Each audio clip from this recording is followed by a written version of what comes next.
one political concession. Name one political concession. When I talk to Americans, and especially when I talk to the troops, they are grateful for a president who has the courage to take on this threat after 47 years of what Iran has done, targeting and killing Americans. What I'm concerned about is we are not safer, and I would just like to know why you have not sought the support of the American people, and 3 out of 5 Americans are against this war today. I believe we do have the support of the American people, and we have briefed regularly what this mission looks like and why it's critically important that we undertake it. You don't care whether When the American people support this war. The American people are quite smart. They understand and see through spin. They know that a regime that says death to America, that seeks nuclear weapons. You're a bitch. You're a bitch. Plenty of countries have people that say things about the United States of America. We're the number 1 superpower on the planet. Okay, you're a bitch. This is bitch made. Straight up. Burning billions of dollars of assets, putting American lives at risk. Why? Because people said mean words about America? Shut up. Shut up. That's totally ridiculous. Okay? Oh my God, I can't believe they say death to America, death to Israel. Oh no. Oh no. What are we going to do? Like, what are you talking about? What matters most in this circumstance is whether the Iranian government has actually ever presented a significant threat to the United States of America. And the reality is, no, they have not. We have had moments of diplomacy with Iran, and that have been unbelievably effective. Those moments have been unbelievably effective. Far more effective than what Trump is trying to do right now, as he is, engaging in his favorite act of money molestation. Oh, they say death to America, so we have to, do what? Get our asses handed to us? Show the world that we don't have that smoke? Show the world that we don't have the military capability to defend our allies, our security commitments? Burn billions of dollars of assets in the region at the behest of Israel? What kind of silly argument is this? They have nothing.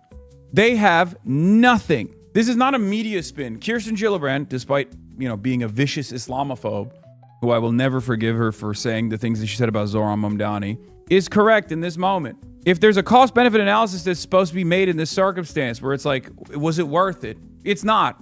And Americans are obviously aware that it's not worth it, even with our lack of interest in the human death toll that we commit overseas. We don't care about the destabilizing impact of our actions. We don't care about what we do to other countries, but we do care about how this impacts us. And it's clear that the overwhelming majority of Americans, 60% of Americans, think this war was not worth it. Why are we doing it? And they came to that conclusion at a rapid pace. For those of you asking what Kirsten Gillibrand said about Zohran Mamdani, she called him a jihadist, an Islamist jihadist, after he won the primary. War. The purpose of a war is to extract political concessions from the enemy. Can you name a single political concession we've gotten from them? Anything at all? Or are you talking to me? Any political concession? Because you can't name one. So here's what we're doing. No political concessions. When you get up past your bedtime, you get hyper. Here's the deal. We have a clear issue here. You're shaking, bro. We have a clear issue here. No. Scott Jennings' entire job is to antagonize and annoy people on these panels. He bullies them with regular frequency. I have noticed that he does this a lot more frequently to the female panelists, to black and brown panelists as well. So when you got a white boy sitting next to him who actually fights back, all of a sudden, it's unacceptable, right? His entire job is to rage bait the people on these panels. He gets paid unbelievable amounts of money, okay? Large sums of cash to do that, to eat Trump's dick on a daily basis on CNN panels and rage bait people. He is an incredibly insincere person. So the one time where someone actually pushes back and rage baits back at him, he loses control of the conversation and he snaps. But yeah, it was hilarious to watch regardless. So shouts out to Adam Mocklip for putting belt to ass. Nuclear weapons for the largest state sponsor of terrorism in the world. Period. Full stop. The president believes, and he may be right. I spoke to a retired Rear Admiral today, Mark Montgomery, who's at the Foundation for Defense of Democracies. They think the Foundation for Defense of Democracies, FDD, is Benjamin Netanyahu's own personal cutout think tank. Remember, you know this already. He can get away with saying that at this panel, potentially. Many people are not going to push back on him for saying that. But the immediate response to that would be like, oh, so you talked to one of the most loyal servants of Israel to offer you what, more analysis? You and Trump have that in common. And look what that got us when Trump listens to the Foundation for Defending Democracy. Look at the situation we're in now. blockade is actually more effective than the military campaign. And a little patience on the blockade here, where we cripple the Iranian economy, where we kill their currency, which is happening as we speak, where we put pressure on China because they need to get their oil flowing again. A little bit of patience right here, not bombs, but patience on a naval blockade, could get the outcome you want, which is no nuclear weapons for the largest state sponsor of terror in You've been the saying world. this for 8 weeks, and we are now past the 4 to 6 week deadline. Where is the enriched uranium right now? It's under rubble. Where is it right now? In the United States or Iran? Iran still It's has the under enriched rubble. uranium. They still have the scientists scattered across their country, and they have all of the blueprints in the cloud. You can sit there and act confused, but you can't name a single political concession It's that not we've over gotten yet. from Iran. It's not over yet. Okay, but also on that fact, why are we talking about the strategy of this? This isn't a legal war. This is terror. Kat is right, by the way. Kat cooks a little bit here too, where she goes, "This is illegal." Like in many circumstances, the back and forth is limited to, "Oh, this is not strategically viable. This is strategically viable from an America First perspective." All this stuff, right? Where Kat expands that conversation all of a sudden to the impact that it's having around the globe, the impact that it's having in terms of the violations of international law, the impact that it's having in Iran. These are important considerations to make, and yet, in most circumstances, it's outside of the neat confines of permissible conversations to have on mainstream news. So I'm glad that Kat is expanding on that. Terrorism, we are turning our military into pirates. We are seizing civilian vessels. Additionally, this Sanctioned administration- Iranian vessels that have gone through a DOJ process. We are. You this can call just piracy happened in like last a week. if words. Oh, I didn't realize. Oh, so we decide. Yeah, it's not piracy if we decide that this is illegal. Got it. Okay. So the problem with the other pirates is that they decided, but when they decide it's illegal for vessels to transit and seize those ships, then it's not piracy either. What's the difference? This is what I mean. This is chauvinism. Okay, this is American chauvinism. This is Western chauvinism. It's the notion that we decided, not the international community, mind you. Okay, it's not the international community that decided that these vessels are illegally shipping and selling oil to other countries. We did, and we control all of the seas. Okay, that's a ridiculous argument to make. What do you mean we decided? Okay, Trump decided. Okay, the Treasury Department decided. Do you know how easy it is to get a sanction on a company? You just literally write to the Treasury. If you know enough people that work there, you can just get a sanction written off and render this company illegal. Okay, and then we just go there and we take over the ships. This is how it works. Why do we decide? Does the international community have no say? You can't have it both ways, right? You can't, on the one hand, say that America defends international law and free commerce around the globe, and then simultaneously justify piracy this way by saying, well, we decided. Well, guess what? Iran decided the Strait of Hormuz is closed and that they are going to operate a toll. What now? The law of the jungle only works if there's one hegemonic power that is choosing to write the rules and violate them as they see fit, and there's no one who can oppose the hegemonic power. If there are other great powers around the world like China or even Russia, and now seemingly Iran, which is a regional power, that is going to fight back and militarily take advantage of the lack of international law or take advantage of the new reality that we've designed where, might makes right. If they have enough might, seemingly they can cripple the global energy markets. That's why we're in this problem to begin with. So do we go back to stability? Do we go back to actually caring about international law by force? Because Iran is forcing our hand to do so? Or do we lean in further and further and refuse to make concessions? You sound just like the NATO Andes. Iran is no longer a regional player. I don't think Iran is a global superpower. I think it's ridiculous to say that Iran is a global power. Iran has the capacity to enforce its power or project its power to the rest of the globe. This is real. It's happening right now. But that doesn't mean that it is a global superpower or a global power at all. It is a regional power. It can become a global power one day, but as it stands, it is a regional power. I think that's a fair assessment to make. Don't have any meaning, but like we have sanctions against these vessels, and the We are just EU has making sanctions against these vessels. In random some cases, stuff the up. UN has sanctions But one against of these the vessels. most egregious aspects of this Guys, a global power has the capacity to project its power around the globe. Okay, Russia at least has AFRICOM, right? Like they have the Africa Corp, the Wagner units in different places, right? China has the capacity, doesn't ever really enforce it, but has the capacity to make international decisions. Iran does not. Iran controls a strategic choke point which can have global impact, but as it stands currently, they are capable of controlling this regional choke point through asymmetric warfare. This is global power projection to a certain degree. This is real, but regional powers can have global impact. Is the white Christian nationalist twist that Pete Hegseth has added onto this talk. It's saying that this conflict that we started, that we have sacrificed our own service members for, is ordained by God? Is bombing a school full of schoolgirls ordained by God? Is our prices going up and us not being able to afford an ambulance, we call an Uber instead? Is that ordained by God? In 1983, I was in Beirut when the Marine Corps barracks was blown up by a suicide bomber sponsored by the Iranians.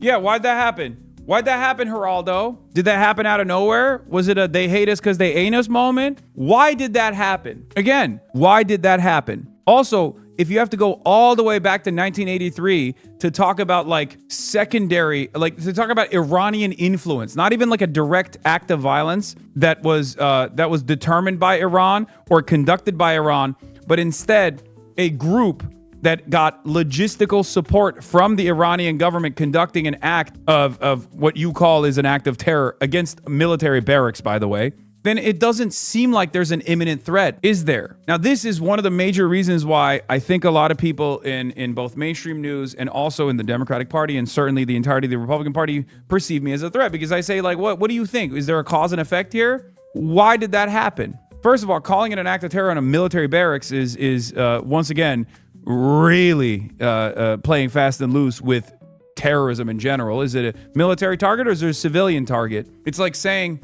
oh, my poor baby was kidnapped from his IDF tank. You can't kidnap someone from a tank, okay? You can kidnap someone from their home. You can kidnap a civilian.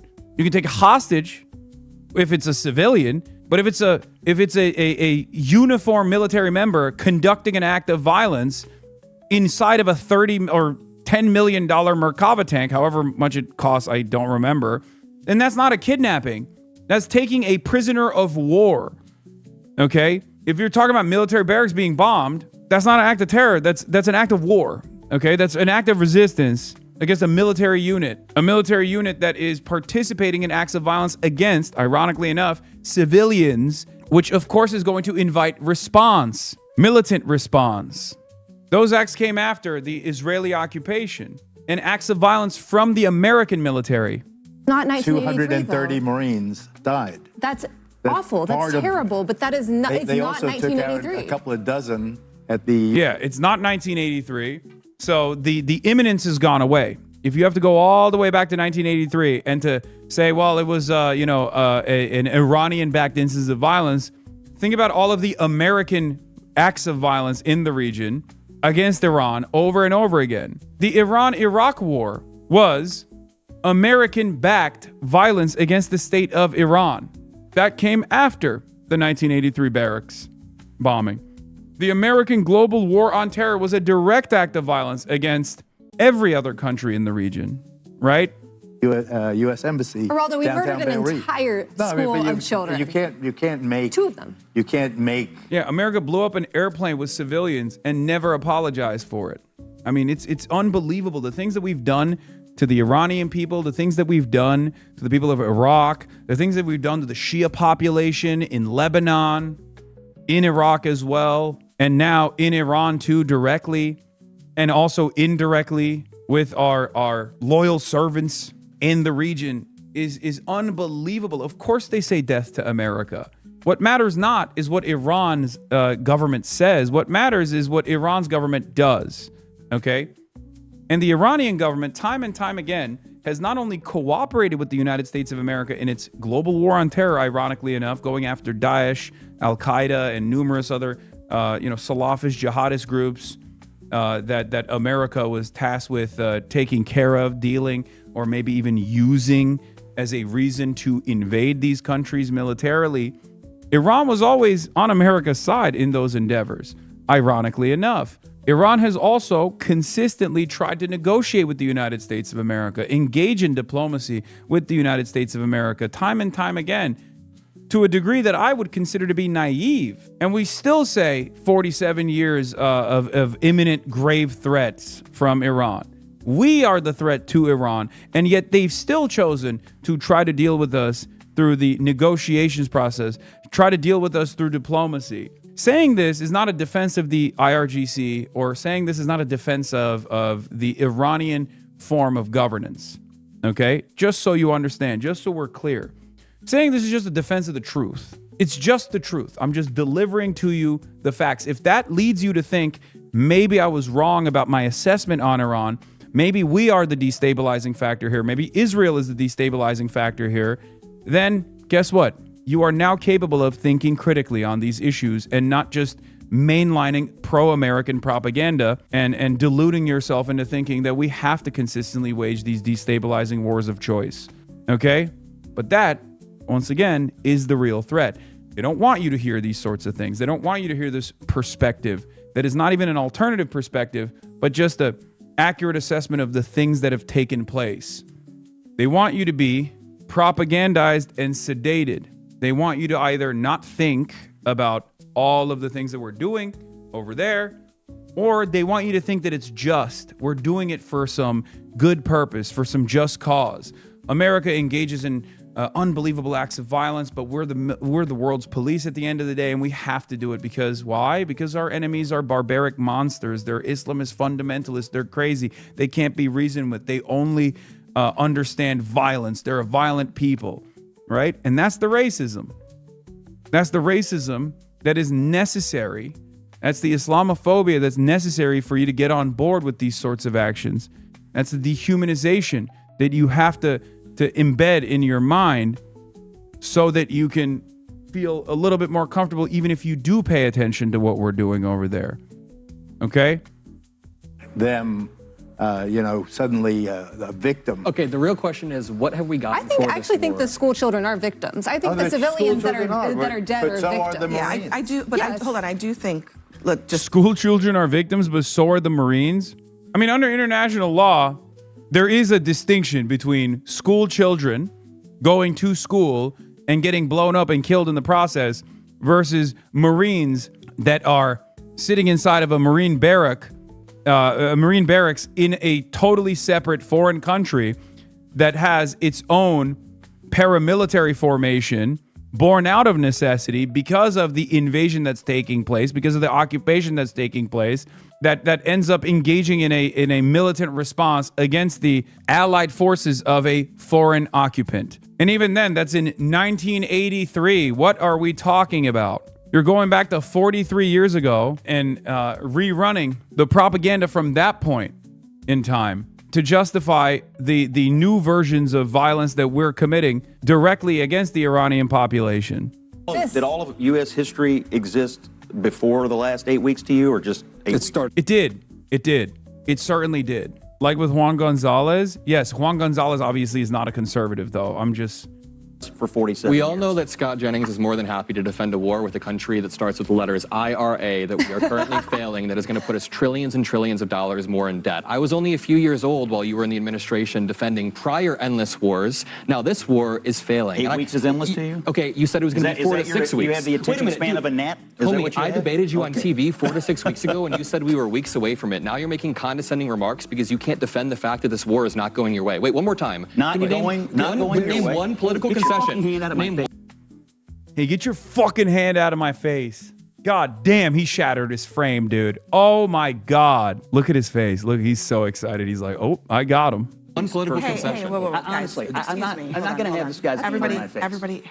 You're a baby. You're a baby, Scott. You're a baby. Frame mocked. One frame. Frame destroyed. Adam Mogler comes out, takes the W here. Unbelievably satisfying moment, okay? Scott Jennings' entire job is to antagonize everyone on that panel, bully them, okay? Yell at them and say heinous things. All of a sudden, when you get a little bit of pushback, boom. Not going your way. Wait, one more time. Not going name your way. one political Get your concession. fucking hand out of my Name face one political first. concession. You're a whole ass adult, man. Adam is basically a child. He's like, what, 20, 22, 23 years old? You've been a professional pundit for as long as Adam has been alive, okay? And you're out here losing your dang mind. Tremendous spike in cortisol levels here in real time. Exceptional. Hey, whoa, guys, Honestly, I'm excuse not me. going Hold on, to hold have on. this guy's name on my face. Everybody, hang tight. Yeah, and then he cries to the referee. Mods, do you see the act of violence that this young boy, 40 years younger than me, is engaging in, or 30 years younger than me is engaging in? Did you see that violence? He violently gestured in my direction. Mods. Honestly. Okay. No, everybody calm down, okay? We're having a debate.